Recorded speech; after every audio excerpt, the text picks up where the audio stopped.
Assalamualaikum warahmatullahi wabarakatuh. Kami dari kelompok 3 yang beranggotakan Wiwin Mariana, Ulfa Nurul, dan Yusuf Ahmad. Kami akan menjelaskan materi mengenai sistem informasi, organisasi, dan strategi. Selamat menonton dan semoga bermanfaat. Sistem informasi, organisasi, dan strategi. Organisasi adalah struktur sosial formal, stabil, yang mengambil sumber daya dari lingkungan dan memprosesnya untuk menciptakan hasil. Sistem informasi dan organisasi saling mempengaruhi satu sama lain. Sistem informasi dibangun oleh manajer untuk melayani kepentingan perusahaan. Pada saat bersamaan, organisasi harus waspada sekaligus terbuka terhadap pengaruh dari sistem informasi untuk mendapatkan manfaat dari teknologi baru. Selain itu, terdapat juga ciri-ciri dari organisasi. Ciri yang pertama yaitu adanya rutinitas dan proses bisnis. 2. Adanya politik organisasi. 3. Budaya organisasi. Keempat, lingkungan organisasi. Dan ciri yang terakhir yaitu struktur organisasi. Dampak sistem informasi bagi organisasi dan perusahaan bisnis. Dampak yang pertama yaitu pada dampak ekonomi.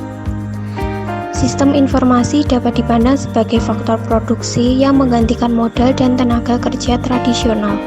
Ketika biaya teknologi informasi menurun, ia akan menggantikan tenaga kerja manusia yang secara historis selalu meningkat seiring waktu. Oleh sebab itu, teknologi informasi akan menghasilkan penurunan jumlah manajer tingkat menengah dan pekerjaan yang berkaitan dengan administrasi. Dampak yang kedua yaitu dampak bagi struktur dan perilaku organisasi.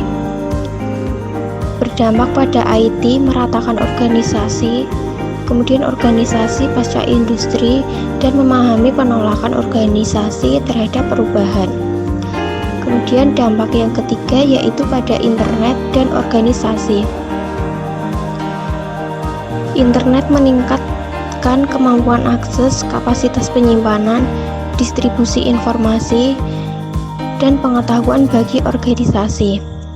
Organisasi bisnis secara cepat menata ulang proses-proses bisnis utamanya berdasarkan teknologi internet dan menjadikan teknologi ini komponen penting dari infrastruktur teknologi informasinya. Jika jaringannya sesuai dapat terwujud, hasilnya adalah proses bisnis yang lebih sederhana, jumlah karyawan yang lebih sedikit, serta organisasi yang lebih merata dibandingkan pada masa lalu. Dampak yang keempat yaitu implikasi dari perencanaan dan pemahaman tentang sistem informasi. Faktor utama organisasi dalam menentukan perencanaan suatu sistem baru yaitu lingkungan organisasi tersebut harus berfungsi. Kemudian struktur organisasi, hierarki, spesialisasi, rutinitas, dan proses bisnis. Kemudian budaya dan politik organisasi. Selanjutnya itu bentuk organisasi dan gaya kepemimpinan. Kemudian kepentingan kelompok utama yang terpengaruh oleh kehadiran sistem serta sikap pekerja yang akan menggunakan sistem tersebut. Kemudian jenis pekerjaan, keputusan, dan proses bisnis yang akan didukung oleh sistem informasi tersebut. Selanjutnya, saya akan menjelaskan tentang menggunakan sistem informasi untuk mencapai keunggulan kompetitif. Perusahaan yang memiliki kinerja lebih baik dibanding pesaingnya dianggap memiliki keunggulan kompetitif. Salah satu caranya dengan model daya kompetitif Michael Porter. Pertama, pesaing tradisional.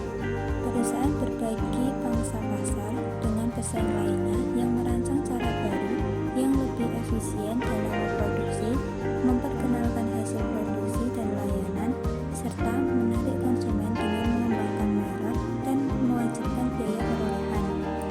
Yang kedua, pendatang baru di pasar. Pada beberapa bidang industri, hambatan untuk masuk ke dalam pasar sangat rendah, sementara di bidang industri lainnya, masuk ke dalam pasar sangat sulit. Yang ketiga, produk dan jasa pengganti atau produk substitusi. Setiap industri, muncul produk-produk pengganti apabila harga produk yang ditawarkan dianggap konsumen terlalu mahal. Semakin banyak barang atau jasa pengganti, semakin kecil kemungkinan mengendalikan harga dan semakin rendah tingkat keuntungan yang didapatkan. Yang keempat, pelanggan. Perusahaan yang menguntungkan bergantung erat dengan kemampuan menarik pelanggan. Yang kelima, pemasok. Kekuatan pasar yang dimiliki pemasok dapat berdampak signifikan terhadap keuntungan perusahaan, terutama ketika perusahaan tidak bisa menaikkan harga secara cepat yang dilakukan pemasok. Selanjutnya, strategi sistem informasi terkait daya kompetitif. Ada 4 strategi. Yang pertama, biaya kepemimpinan atau manajemen yang rendah. Menggunakan sistem informasi untuk membuat produk dan jasa pada harga yang lebih rendah dari pesaing dengan peningkatan kualitas dan pelayanan. Yang kedua, diferensiasi produk. Menggunakan sistem informasi untuk membedakan produk dan mengadakan produk dan jasa baru. Yang ketiga, fokus pada ceruk atau peluang pasar. Menggunakan sistem informasi untuk memungkinkan strategi yang fokus pada peluang pasar, spesialisasi. Yang keempat, memperkuat keakraban dengan pelanggan dan pemasok. Menggunakan sistem informasi untuk mengembangkan hubungan kuat dan kesetiaan pelanggan dan pemasok. Dampak internet bagi keunggulan kompetitif. Pertama, munculnya produk pengganti atau jasa. Meningkatkan produk baru untuk muncul dengan pendekatan baru untuk bertemu dan memenuhi kebutuhan serta melakukan fungsi-fungsi. Kedua, adanya tawar-menawar pelanggan. Ketersediaan harga dan informasi produk secara global menggeser daya tawar-menawar kepada pelanggan. Yang ketiga, kekuatan tawar-menawar pemasok. Pengadaan melalui internet cenderung meningkatkan kekuatan tawar atas pemasok. Pemasok dapat juga mendapat keuntungan dari berkurangnya hambatan untuk masuk pasar dan dari kehancuran distributor dan perantara lain yang berdiri di antara mereka dan pengguna mereka. Yang keempat, adanya ancaman pendatang baru. Internet mengurangi hambatan untuk masuk seperti kebutuhan untuk tenaga pemasaran, akses ke saluran, dan aset fisik. Menyediakan teknologi untuk menjalankan proses bisnis yang membuat hal-hal lebih mudah untuk dilakukan. Yang terakhir, posisi dan persaingan antara pesaing yang ada. Memperluas pasar geografis, meningkatkan jumlah pesaing, dan mengurangi perbedaan antar pesaing. Memberitanya lebih sulit untuk mempertahankan keuntungan operasional, menempatkan tekanan untuk bersaing pada harga. Kemudian, model rantai nilai organisasi bisnis. Model rantai nilai menekankan pada aktivitas spesifik pada organisasi bisnis di mana strategi kompetitif diaplikasikan dan sistem informasi sebaiknya ditempatkan untuk menimbulkan dampak strategis. Model rantai nilai memandang perusahaan sebagai serangkaian aktivitas-aktivitas dasar yang memberikan nilai terhadap barang atau jasa perusahaan. Yang pertama, aktivitas utama adalah sebagian besar berhubungan dengan produksi serta distribusi produk dan jasa yang dihasilkan perusahaan yang menciptakan nilai bagi pelanggan. Yang kedua, aktivitas pendukung memungkinkan aktivitas utama berjalan dengan lancar serta terdiri atas infrastruktur organisasi. Sinergi, kompetensi inti, dan strategi berbasis jaringan. Sinergi terjadi ketika hasil yang diberikan oleh suatu unit bisnis dapat digunakan sebagai masukan bagi unit bisnis lainnya, atau dua organisasi yang saling berbagi pasar dan keahlian serta menekan biaya dan menghasilkan keuntungan.